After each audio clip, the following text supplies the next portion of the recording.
ya. Seperti yang ada pada judul kali ini, aku mau menjelaskan sedikit aja tentang pecking order theory.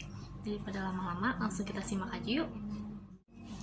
Nah, berlawanan dengan trade-off teori, pecking order theory menganggap bahwa tidak ada tingkat cash holding yang optimal, tetapi kas memiliki peran sebagai penyangga antara laba ditahan dan kebutuhan investasi. Nah, kas akan tersedia ketika profit yang dihasilkan perusahaan melebihi kebutuhan investasinya. Ketika kas tersedia dalam jumlah yang berlebih dan perusahaan yakin akan profitabilitas investasi mereka, maka kelebihan kas akan dibayarkan kepada para pemegang saham dalam bentuk dividen. Menurut Myers dan Majalov pada tahun 1984. Nah, menurut Keown et al. Pada tahun 2000, dengan ringkas mengiktisarkan teori pecking order sebagai berikut. Yang pertama, itu perusahaan menerapkan kebijakan dividen untuk kesempatan investasi. Yang kedua, perusahaan lebih suka mendanai kesempatan investasi dengan dana yang sepenuhnya dari dalam dulu. Lalu, model keuangan eksternal akan dicari. Yang ketiga, saat pendanaan eksternal dibutuhkan, perusahaan akan pertama memilih menerbitkan sekuritas utang. Menerbitkan sekuritas jenis modal akan dilakukan terakhir.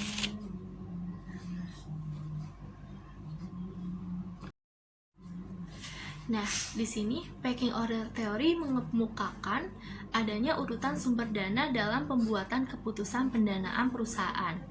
Berdasarkan teori ini, ketika perusahaan membutuhkan dana untuk keperluan pembiayaan investasi, seharusnya perusahaan membiayai kesempatan investasi dengan dana internal terlebih dahulu.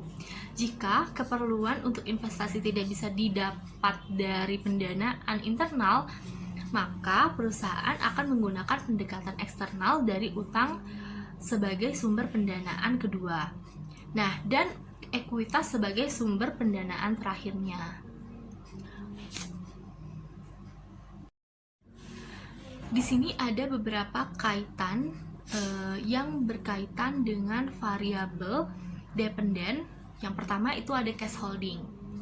Nah, karena pecking order theory menjelaskan faktor penentu dalam menahan kas yang berkesimpulan bahwa tidak ada kas yang optimal, melainkan kas berperan sebagai penyangga laba ditahan dan untuk kebutuhan investasi. Kas akan tersedia ketika profit yang diperoleh perusahaan lebih besar dari kebutuhan investasinya. Kemudian perusahaan yang memiliki kelebihan kas dan yakin akan profit dari investasi mereka itu akan membagikan kas tersebut pada pemegang saham dalam bentuk dividen. Nah, yang kedua itu ada cash flow. Perusahaan yang memiliki tingkat cash flow yang tinggi memiliki kas dalam jumlah yang besar. Hal ini dikarenakan perusahaan lebih menyukai pendanaan internal dibanding dengan pendanaan eksternal. Perusahaan yang mengalami peningkatan cash flow cenderung untuk menahan pendapatan mereka, mengumpulkan kas yang nantinya dapat mereka gunakan untuk mendanai investasi atau dimanfaatkan ketika terjadi financial distress. Nah, yang ketiga ini ada capital expenditure. Menurut teori pecking order, ada hubungan negatif antara capital expenditure dan kepemilikan kas karena capital expenditure ini dianggap sebagai arus kas keluar. Karena perusahaan yang memiliki kas capital expenditure berkaitan dengan dana yang dikeluarkan untuk memperoleh aset tetap. Hal ini mengurangi posisi kasnya. Nah, perusahaan dengan capital expenditure yang semakin rendah, maka kapasitas hutang perusahaan juga akan menjadi semakin rendah, sehingga perusahaan akan memiliki jumlah uang tunai yang lebih besar.